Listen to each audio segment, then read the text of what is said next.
दोस्तों, आप सभी का फिर से स्वागत है मेरे इस YouTube चैनल जिसका नाम है उन्ना प्रथम। दोस्तों, जैसा आप जानते हैं, टेट और टीजीटी के एस्पिरेंट्स के लिए मैंने एक सीरीज शुरू की है, general knowledge of Himachal Pradesh, जिसके 2 पार्ट्स अभी तक मैं प्रस्तुत कर चुका हूं। आज हम जो डिस्कस करने जा रहे हैं वो उसी सीरीज को कंटिन्यू करते हुए हिमाचल प्रदेश के जनरल नॉलेज पार्ट 3 हम लेके आए हैं। लेकिन मेरी सभी दोस्तों को एक एडवाइस है कि इसको सिर्फ टीजीटी और टेट के लिए ही लिमिट मत कीजिए।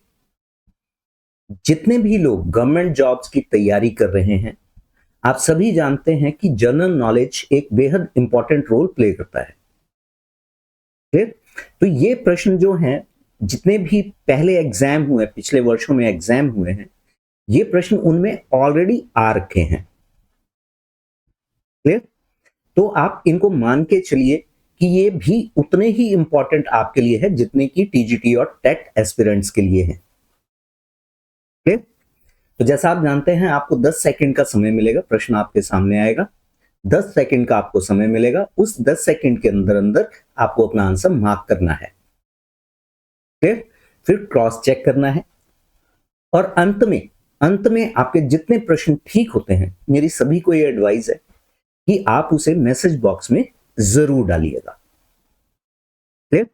तो चलिए शुरुआत करते हैं आज के क्विज की। तो जस्ट होल्ड ऑन। आपके लिए पहला प्रश्न है, 1909 ईस्वी में मंडी के राजा भवानी सेन के विरुद्ध हुए किसान आंदोलन का नेतृत्व किसने किया था? ऑप्शन आपके सामने है। Option A Mian Jawahar Singh, B option है पंडित पद्मदेव, ऑप्शन सी है शोभाराम जी और ऑप्शन डी है हरदेव जी।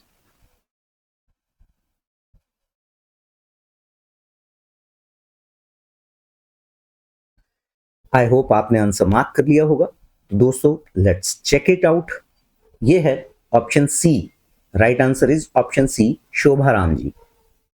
दोस्तों, ये जो 1909 में आंदोलन हुआ, यहां पे ये जो राजा भवानी सेन है, इनके प्रधानमंत्री थे जीवानंद।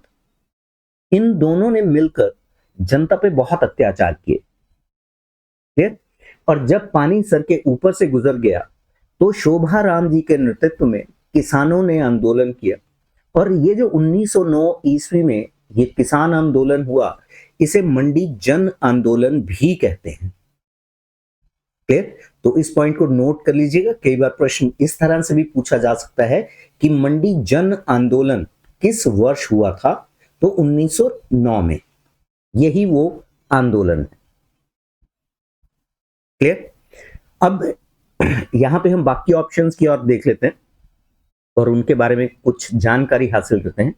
पहली ऑप्शन अगर आप देखें, मियां जवाहर सिंह। दोस्तों, मियां जवाहर सिंह जो हैं, इन्होंने मंडी में गदर पार्टी की स्थापना की थी। क्लियर? वहीं पंडित पद्मदेव, इनके बारे में नहीं बताऊंगा क्योंकि अगला प्रश्न इन्हीं पे आधारित है। तीसरी ऑप्शन जो है हरदेव, डी ऑप्शन, ये एक टीचर हुआ करते थे जिन्होंने स्वतंत्रता संग्राम में भाग लेने के लिए अपने पद से इस्तीफा दे दिया और लोग इन्हें स्वामी कृष्णानंद के नाम से भी जानते थे। ठीक है? सो यहां पे आपको कंप्लीट इंफॉर्मेशन मैंने दी है। चलिए बढ़ते हैं अगले प्रश्न की ओर। और हमारा दूसरा प्रश्न, वर्ष 1948 में हुए सुकेत सत्याग्रह का नेतृत्व किसने किया था?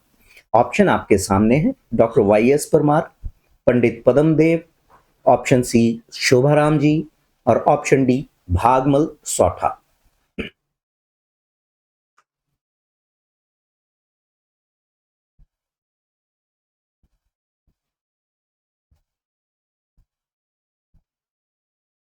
तो दोस्तों, आई होप आपने अपना आंसर मार्क कर लिया होगा। चेक करते हैं। तो दोस्तों, ये है पंडित पद्मदेव जी, जो कि पिछले प्रश्न में मैंने बोला था कि इनको मैं डिस्क्राइब नहीं करूंगा। पंडित पद्मदेव ने 1948 में सुकेत सत्याग्रह का नेतृत्व किया था। प्रॉब्लम यहां भी वही थी, बेगार प्रथा। ठीक है? बेगार प्रथा एक ऐसी प्रथा होती है जहां पे लोगों से काम करवाया जाता है लेकिन बदले में उनको कुछ नहीं दिया जाता। तो यहां पे जब लोग परेशान हुए तो यहां पे 1948 में सुकेत सत्याग्रह हुआ। सुकेत यानी वर्तमान का सुंदरनगर। क्लियर है? हालांकि सुंदरनगर का प्राचीन नाम जो है वो बनेड़ है, लेकिन अगर हम राज्य की बात करें उस वक्त जो राज्य था वो सुकेत था, जो वर्तमान में सुंदरनगर है। क्लियर? ये जो पंडित पद्मदेव हैं, इनको लोग कविराज के नाम से भी जानते थे और इनका संबंध जो है वो रामपुर बुशहर से था। क्लियर? तो चलिए बढ़ते हैं अगले प्रश्न की ओर। हमारा तीसरा प्रश्न है, प्रसिद्ध भूरी सिंह संग्रहालय चंबा में किस वर्ष स्थापित किया गया था? ऑप्शन आपके सामने है, 1904, 1908, 1910, 1919।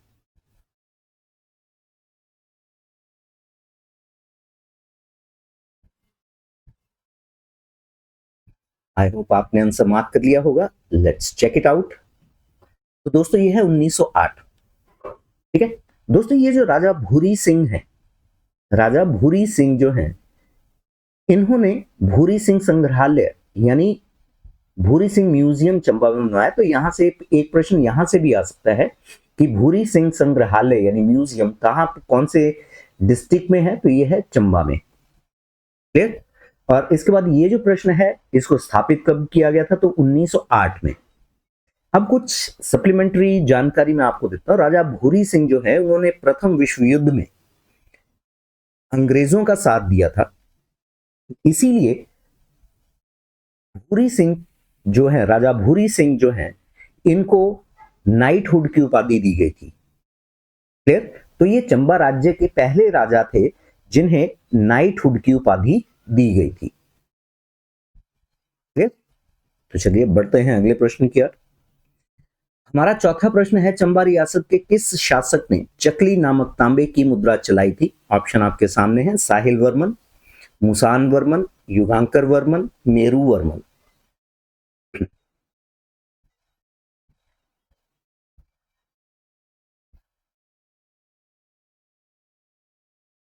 तो दोस्तों आई होप आपने आंसर मार्क कर लिया होगा। चेक करते हैं, आप अपना आंसर क्रॉस चेक कीजिए। तो दोस्तों ये है साहिल वर्मन। ठीक है, तो पहला प्रश्न यहां से सप्लीमेंट्री क्या बन सकता है कि चकली नामक मुद्रा किस राज्य में चलाई गई थी? तो दोस्तों ये चंबा रियासत में चलाई गई थी और इसको चलाने वाले जो थे वो साहिल वर्मन। दोस्तों साहिल वर्मन और इनकी पत्नी, जिनका नाम सुनैना देवी या नैना देवी भी कहा जाता था, उनके कोई संतान नहीं थी। तो इस बात से वो बहुत दुखी थे। तो इनके राज्य में 84 साधु आते हैं जिनके गुरु थे चड़पड़ नाथ जी। साहिल वर्मन और सुनैना देवी ने इनकी काफी आव भागत की। ठीक है, और इससे खुश होकर साधुओं ने इनको आशीर्वाद दिया कि इनके 10 पुत्र होंगे। तो इनके 10 पुत्र और एक पुत्री हुई, बेटी हुई, जिसका नाम चंपावती। तो एक दिन साहिल वर्मन जो है गुरु चड़पड़ नाथ जी के साथ घूमने के लिए निकले और वो घूमते घूमते एक ऐसी जगह पहुंचे जो काफी प्लेन थी और उन साहिल वर्मन को वो जगह पसंद आ गई। जब पता किया तो ये पाया गया कि वो जगह जो है वो एक ब्राह्मण की थी। तो साहिल वर्मन ने 8 चकली देकर उस ब्राह्मण से उस जगह को खरीद लिया और उसी को अपनी बेटी चंपावती के नाम पर उसका नाम रखा, जो वर्तमान में चंबा है।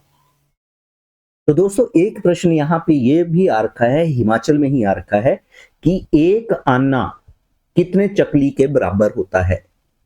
तो दोस्तों एक आना जो है वो 5 चकली के बराबर होता है। क्लियर है? चलिए बढ़ते हैं अगले प्रश्न की ओर। हमारा पांचवा प्रश्न है, चंबा जिले के भरमौर का प्राचीन नाम क्या था? ऑप्शन आपके सामने है, सुकेत, ब्रह्मपुर, हिंडूर, त्रिगर्त।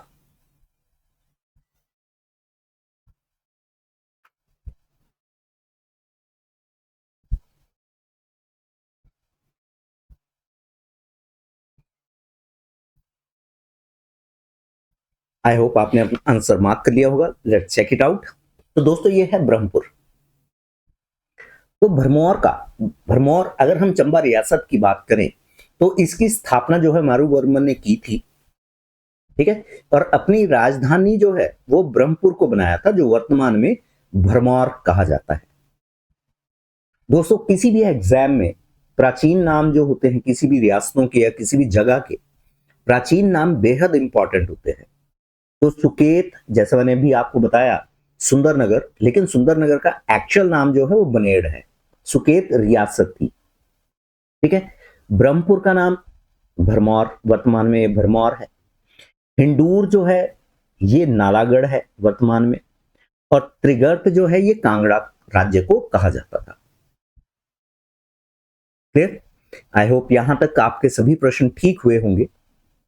बढ़ते हैं अगले प्रश्न की ओर, और हमारा छठा प्रश्न है, कांगड़ा जिले में चाय का शहर, टी सिटी के नाम से कौन सा स्थान प्रसिद्ध है? ऑप्शन आपके सामने है, नूरपुर, ज्वालामुखी, पालमपुर या बैजनाथ।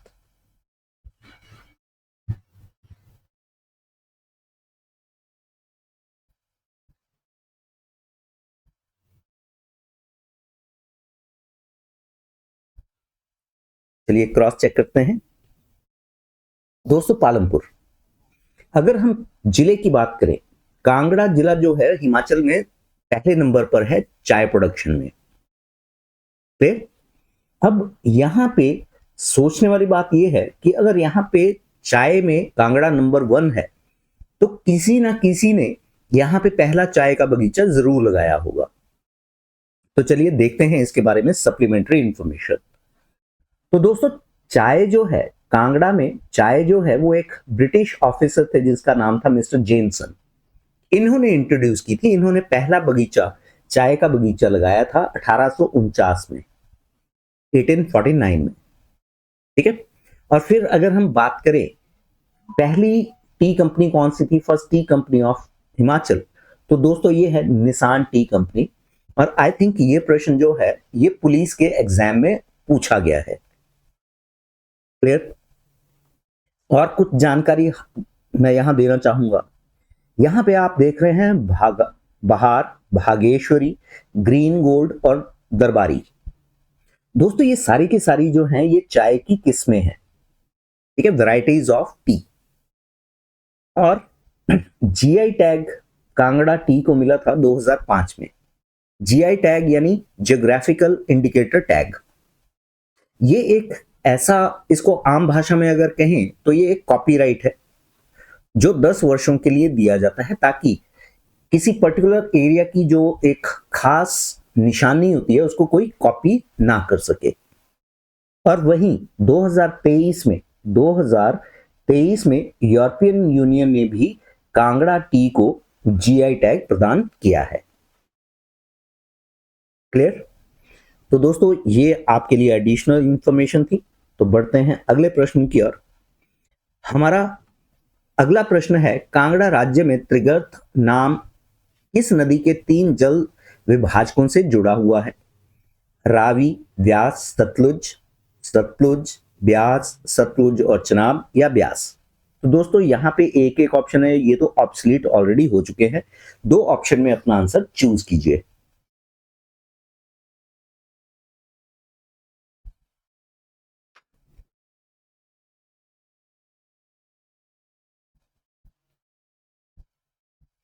तो आई होप अभी तक आपने अपना आंसर मार्क कर लिया होगा। Let's cross check it. तो दोस्तों ये है रावी, व्यास और सतलुज। दोस्तों अगर हम यहाँ पे त्रिगर्त को ध्यान से देखेंगे तो त्रि का मतलब होता है 3 और गर्त का मतलब होता है स्थान, ठीक है। तो 3 नदियों के बीच के स्थान को त्रिगर्त कहा जाता था, जो कांगड़ा राज्य का प्राचीन नाम है। क्लियर? चलिए बढ़ते हैं अगले प्रश्न की ओर। हमारा 8वां प्रश्न है, निम्नलिखित में से किसे भारत का मिनी इजराइल कहा जाता है? ऑप्शन आपके सामने है, कांगड़ा, पालमपुर, धर्मकोट, नगरोटा, बगवा।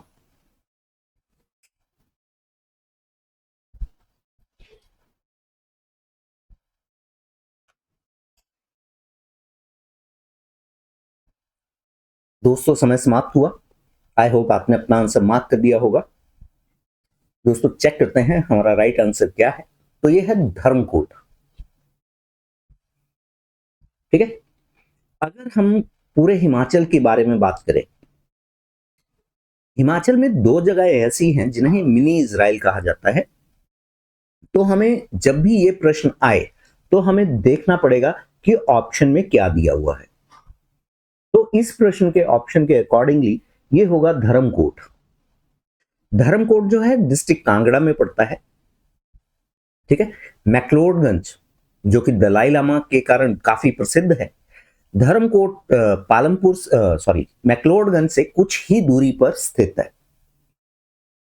क्लियर। अब इसे मिनी इजराइल कहा क्यों जाता है? तो दोस्तों यहां पे इजराइल से लोग जो आए उन्होंने यहां स्थानीय लड़कियों से शादी कर ली और यहीं पे अपने बिजनेस जो हैं वो एस्टेब्लिश कर लिए। और कभी आपको धर्मकोट जाने का मौका मिले, ठीक है, तो वहां आप देखेंगे वहां पे एक आपको अजीब सी भाषा देखने को मिलेगी, लेकिन वो आपके लिए अजीब होगी, लेकिन उनके लिए नहीं है जिन्होंने यहाँ बिजनेस एस्टेब्लिश किए हैं। दोस्तों वो बोर्ड जो लगे हुए हैं वो हिब्रू लैंग्वेज में है। हिब्रू हिब्रू जो है इजराइल की ऑफिशियल लैंग्वेज है। क्लियर। और जैसे मैंने आपको बोला कि हिमाचल में दो जगहें ऐसी हैं जहां जिसको मिनी इजराइल कहा जाता है, तो दूसरी जगह है वो कसोल में है, ये पड़ती है डिस्ट्रिक्ट कुल्लू में। क्लियर। कहानी यहां पे भी सेम है कि इजराइल के लोगों ने यहाँ पे स्थानीय लड़कियों से शादी कर ली और यहाँ अपने अपने बिजनेस एस्टेब्लिश कर लिए हैं। क्लियर। ये जो कसोल है ये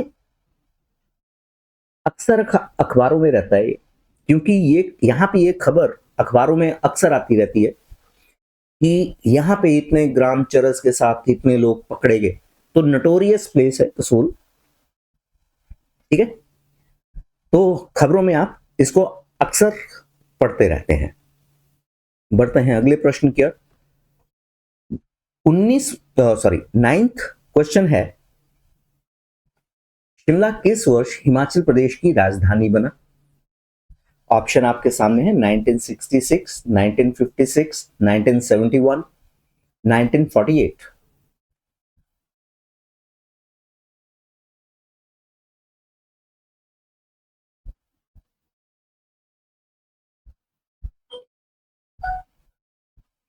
चलिए दोस्तों चेक करते हैं आपका आंसर ठीक है या गलत। तो दोस्तों यह है 1966। दोस्तों 1966 में जेसी शाह कमेटी यानी शाह कमेटी की रिकमेंडेशंस जो है वो लागू की गई थी और यहाँ पे पंजाब का पुनर्गठन किया गया था। क्लियर। पंजाब का पुनर्गठन किया गया था जहां पे कुछ पहाड़ी जो जगहें थी उनको हिमाचल में शामिल किया गया। ठीक है। और 1966 में ही 1966 में ही शिमला को हिमाचल की राजधानी बनाया गया। दोस्तों इसमें आपको कंफ्यूज बिल्कुल नहीं होना है।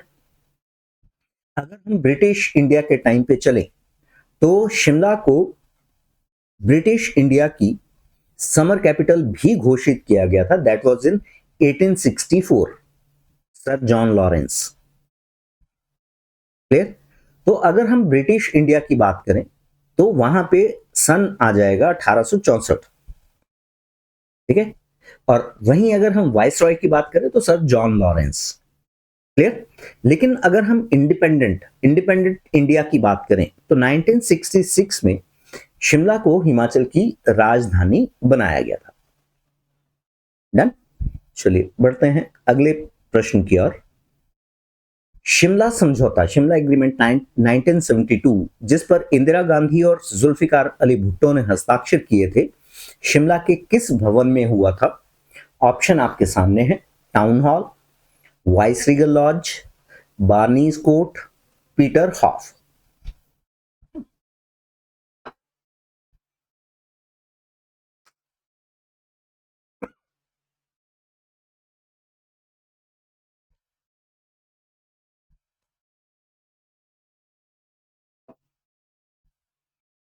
तो दोस्तों अभी तक आपने आंसर मार्क कर लिया होगा। Let's check it. It is Barnes Court, option C. दोस्तों कई बार प्रश्न जो पूछा जाता है वो काफी डिटेल में पूछ लिया जाता है कि शिमला एग्रीमेंट जो है, शिमला समझौता कब हुआ था। तो आपको एग्जैक्ट डेट भी याद रखनी है, 2 जुलाई 1972। क्लियर। तो जब 1971 में इंडिया और पाकिस्तान का युद्ध हुआ, उसके बाद एक नया देश जो क्रिएट हुआ, दैट वाज बांग्लादेश। क्लियर। तो उसके लिए जो समझौता हुआ था इंडिया और पाकिस्तान के बीच में, वो बार्नीज कोर्ट में हुआ था। और भारत की ओर से उस समय की तत्कालीन प्रधानमंत्री श्रीमती इंदिरा गांधी और पाकिस्तान की ओर से जुल्फिकार अली भुट्टो ने हस्ताक्षर किए थे। क्लियर। वर्तमान में जो राजभवन है, ठीक है, इसे राजभवन के नाम से जाना जाता है, जहां पे हिमाचल के गवर्नर रहते हैं, राज्यपाल। ठीक है दोस्तों, यहां पे मैं आपके लिए एक प्रश्न छोड़े जा रहा हूं। जो वर्तमान का राजभवन है, ठीक है, उसमें हिमाचल के कौन से राज्यपाल रहते हैं, यानी उन राज्यपाल का नाम क्या है। वहीं अगर हम बार्नीज कोर्ट की हिस्ट्री में जाएं तो हम देखेंगे कि बार्नीज कोर्ट किसने बनवाया था। तो ये एडवर्ड बार्नीज थे, जो कि commander in chief British army में कमांडर इन चीफ थे। उन्होंने एक घर बनाया था और 1971 तक जो पीटर हॉफ होटल है, जो वर्तमान में शिमला में पीटर हॉफ होटल है, ठीक है, यही राजभवन हुआ करता था। क्लियर। तो इसे शिफ्ट किया गया था राजभवन यानी बार्नीज कोर्ट में। डन। तो अगर प्रश्न ये पूछ लिया गया कि 1971 तक राजभवन क्या कौन सी बिल्डिंग हुआ करती थी, तो दोस्तों ये है पीटर हॉफ। चलिए बढ़ते हैं अगले प्रश्न की ओर। हमारा अगला प्रश्न है, सतलुज नदी शिमला जिले में किस स्थान पर प्रवेश करती है। ऑप्शन आपके सामने है। ऑप्शन ए छोहड़ा, नारंगी, भाखड़ा, तत्तापानी।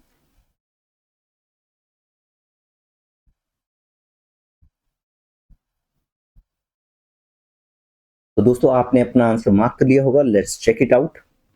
तो दोस्तों यह है छोहड़ा। ठीक है, छोहड़ा जो है वो डिस्ट्रिक्ट शिमला में पड़ता है और यहीं से सतलुज नदी जो है डिस्ट्रिक्ट शिमला में प्रवेश करती है। जैसा कि आप सभी जानते हैं, सतलुज नदी जो है वो तिब्बत के मानसरोवर से निकलती है और शिपकिला जो कि किन्नौर में पड़ता है, वहां से भारत में एंटर करती है।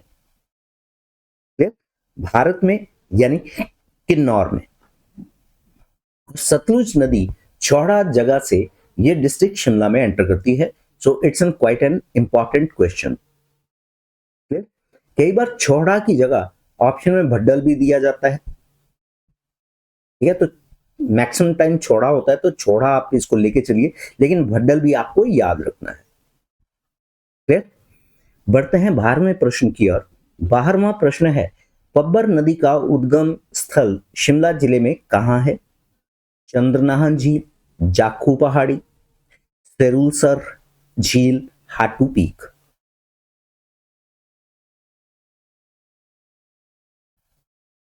चार ऑप्शन आपके सामने हैं। आपको बताना है पब्बर नदी कहां से निकलती है, उसका ओरिजिनेट कहां से होता है।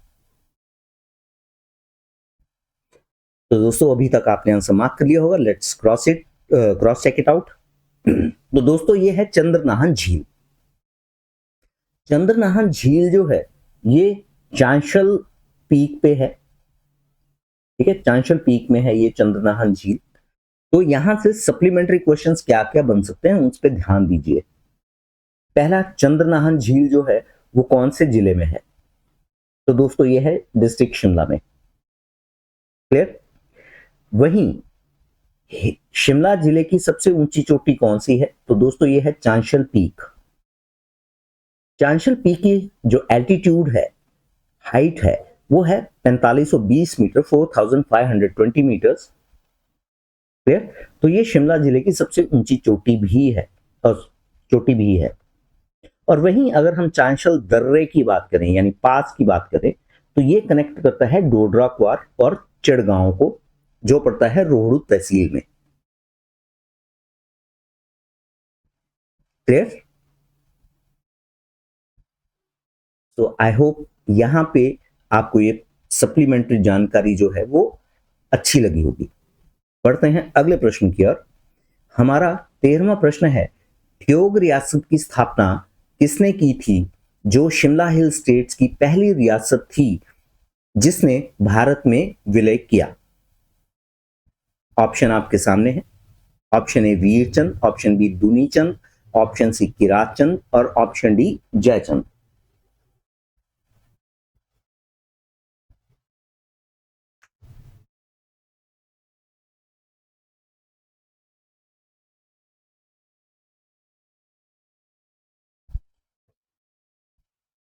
तो दोस्तों आई होप आपने अपना आंसर मार्क कर लिया होगा। चेक करते हैं। यह है जयचंद। ठीक है, पहले मैं आपको ठियोग रियासत के बारे में बता दूं, जो कि एक प्रश्न बन सकता है, तो मैंने दो प्रश्नों को एक ही प्रश्न में डाल दिया है। पहला प्रश्न आता है कि कौन सी वो हिमालयन हिल स्टेट थी जिसने अपनी मर्जी से भारत में शामिल होने का निर्णय लिया था? ठीक है, तो दोस्तों यह है ठियोग। क्लियर? शिमला हिल स्टेट्स की पहली रियासत थी जिसने भारत में विलय होने का, शामिल होने का निर्णय लिया था, तो यह है ठियोग। वहीं अगर हम इस प्रश्न की बात करें तो इसका राइट आंसर जो है वो है ऑप्शन डी, जयचंद। अब यहां पे सप्लीमेंट्री क्वेश्चन ये बन सकता है कि ये जो जयचंद है, जिसने जिन्होंने जिन्होंने ठियोग रियासत की स्थापना की थी, वो कौन सी रियासत के वंशज माने जाते हैं? तो दोस्तों ये हैं कहलूर रियासत के वंशज। क्लियर है? कहलूर रियासत से कुछ लोग निकले थे, उन्होंने ठियोग के अलावा भी एक और रियासत की स्थापना की थी। तो मेरा प्रश्न ये है कि कहलूर से संबंधित, यानी कहलूर के जो शासक थे, उनके जो वंशज है, उन्होंने किस और रियासत की स्थापना की थी? यही आसपास, ठियोग के आसपास है, ठियोग से आगे ही है। ठीक है, तो आपके लिए हिंट है। चलिए बढ़ते हैं अगले प्रश्न की ओर। 14वां प्रश्न है, शिमला के पास पत्थर का खेल नामक एक अनोखा मेला कहां पर आयोजित किया जाता है जिसमें पत्थर फेंकने की परंपरा है?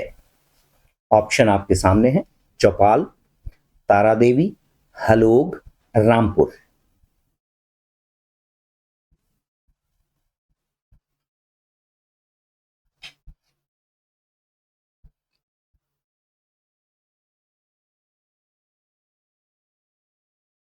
आई होप दोस्तों आपने अपना आंसर मार्क कर दिया होगा।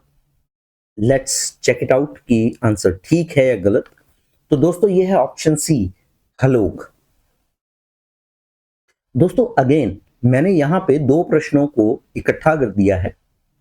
पहला क्वेश्चन, पत्थर का खेल कौन से जिले में खेला जाता है? तो जिला है शिमला। दोस्तों शिमला से 15-16 किलोमीटर पहले अगर हम बिलासपुर से शिमला की ओर जाएं तो वहां एक जगह आती है धामी। ठीक है, तो प्राचीन समय क्या, अंग्रेजों के समय में धामी एक अलग से रियासत हुआ करती थी, और इस धामी रियासत की राजधानी जो थी वो हलोग थी। क्लियर? तो यहां से सप्लीमेंट्री प्रश्न ये भी पूछा जा सकता है कि धामी की राजधानी कौन सी थी? तो हलोग। क्लियर? दोस्तों यहां पे दिवाली से अगले दिन यहां पे एक मेला लगता है जिसे कहा जाता है पत्थर का खेल मेला। ठीक है, यहां पे दो ग्रुप बनते हैं जो एक दूसरे पे पत्थर फेंकते हैं, और इस मेले की खास बात क्या है, जैसे ही किसी के पत्थर लगने से खून निकलता है उसी वक्त मेले को समाप्त कर दिया जाता है, यानी पत्थर फेंकने को बंद कर दिया जाता है, और जिस व्यक्ति के खून निकला है उस खून को मां भगवती के नाम पर, मां भगवती के मंदिर में चढ़ा दिया जाता है। क्लियर है? अनोखा मेला है लेकिन प्रथा है। क्लियर? यहां पे आप सारी चीज आपको समझ में आ गई होगी। बढ़ते हैं अगले प्रश्न की ओर, और हमारा आखिरी प्रश्न है, भारतीय राष्ट्रीय कांग्रेस इंडियन नेशनल कांग्रेस की स्थापना की कल्पना ए ओ ह्यूम ने शिमला की किस इमारत में की थी? ऑप्शन आपके सामने है, Peterhof, Rothney Castle, Gaiety Theatre, Town hall.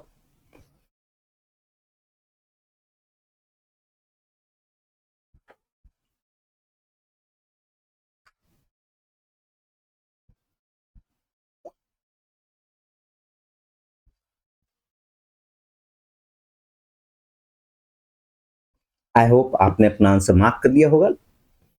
Check करते हैं। तो दोस्तों ये है रॉथने कैसल। ठीक है, रॉथने कैसल। कभी भी आप शिमला घूमने जाइए तो आप इस बिल्डिंग को जरूर देखिए। यदि आपको पता नहीं चलता है कि रॉथने कैसल कहां है, तो ये जाखू रोड पे है। ठीक है, फिर भी अगर आपको नहीं पता चलता है तो आप शिमला के जितने भी लोकलाइट्स हैं उनसे पूछिएगा कि शीशे वाली कोठी कौन सी है। तो दोस्तों शिमला के जो स्थानीय लोग हैं वो रॉथने कैसल को शीशे वाली कोठी के नाम से भी जानते हैं। ठीक है, वहीं अगर हम सप्लीमेंट्री क्वेश्चंस की बात करें तो यहां पे कुछ सप्लीमेंट्री क्वेश्चंस निकलते हैं। पहला, यहां पे ए ओ ह्यूम, ये जो नाम है ए ओ ह्यूम, इसमें ए ओ स्टैंड्स फॉर। ठीक है, यहां पे ए ओ का मतलब है Allen Octavian, A double L E N, Allen Octavian, O C T I V I A N, Octavian. Clear? और ये प्रश्न किसी ना किसी एग्जाम में पूछा गया है, मुझे अभी याद नहीं आ रहा। क्लियर? तो पहला प्रश्न यहां से पूछा जा सकता है कि ए ओ ह्यूम की फुल फॉर्म क्या है? तो यह है एलन ऑक्टिवियन ह्यूम। दोस्तों जिस बिल्डिंग में इनको सपना आया कि इंडियन नेशनल कांग्रेस की स्थापना की जाए, तो वो रॉथने कैसल है, जिसे वर्तमान में शीशे की कोठी कहा जाता है। तो यहां पे कुछ एडिशनल इंफॉर्मेशन हम यहां लेते हैं। इंडियन नेशनल कांग्रेस की स्थापना जो है वो 1885 में की थी। क्लियर? यहां पे ए ओ ह्यूम ने एक कल्पना की थी कि जितने भी क्रांतिकारी हैं उनके लिए एक अलग से स्टेज बनाया जाए जहां सभी को इकट्ठा कर लिया जाए ताकि उनको कंट्रोल करना आसान हो। ठीक है, तो उस वक्त ए ओ ह्यूम के दिमाग में क्या चल रहा होगा, वी डोंट नो, बट बाद में इनका मन जो है वो परिवर्तित हो गया, हृदय परिवर्तन जिसे कहते हैं, चेंज ऑफ हार्ट। तो पहले थोड़ी सी जानकारी ले लेते हैं। 1885 में इंडियन नेशनल कांग्रेस की स्थापना होती है। ठीक है, और यहां पे इसीलिए इन्हें इंडियन नेशनल कांग्रेस का फादर, इंडियन नेशनल कांग्रेस के जनक भी किसको कहा जाता है? ए ओ ह्यूम को। क्लियर? जैसा मैंने आपसे बात की थी कि इनका हृदय परिवर्तन हुआ, चेंज ऑफ हार्ट हुआ, तो अल्टीमेटली इन्होंने भारत के लिए काम करना शुरू किया। ये ब्रिटेन वापस चले गए थे लेकिन बाद में फिर से लौट आए, और फिर इन्होंने तन मन धन के साथ इंडियन नेशनल कांग्रेस के साथ काम किया। इसीलिए इन्हें हर्मिट ऑफ शिमला भी कहा जाता है। हर्मिट यानी संत। तो शिमला का संत किसे कहा जाता है? तो ये है ए ओ ह्यूम। इन्हें फोटोग्राफी का भी बहुत शौक था। फोटोग्राफी भी किसकी? पक्षियों, पक्षियों से काफी लगाव था। तो ये पक्षियों की अक्सर फोटो खींचते रहते थे और पक्षियों के बारे में स्टडी करते रहते थे। इसीलिए ए ओ ह्यूम को फादर ऑफ इंडियन ऑर्निथोलॉजी कहा जाता है। Father of Indian ornithology. अगर हम ऑर्निथोलॉजी की बात करें, यहां से एक सेपरेट प्रश्न बन जाता है, वन वर्ड सब्स्टिट्यूशन इंग्लिश में आता है ये, study of bird is called, so that is called ornithology. यहां पे लॉजी का मतलब होता है स्टडी। ठीक है, ऑर्निथ मींस बर्ड्स। क्लियर?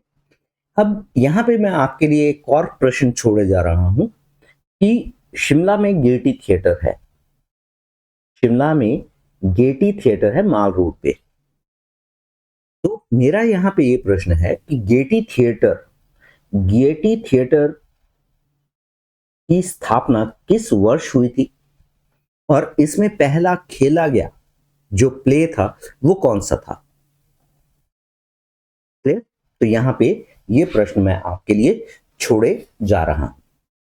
तो दोस्तों यहाँ पे हमारे खत्म होते हैं 15 प्रश्न, और ये 15 के 15 जो है, जैसा मैंने वीडियो की शुरुआत में भी कहा था, ये बेहद इंपॉर्टेंट होंगे हर उस एस्पिरेंट के लिए जो गवर्नमेंट जॉब की तैयारी कर रहा है।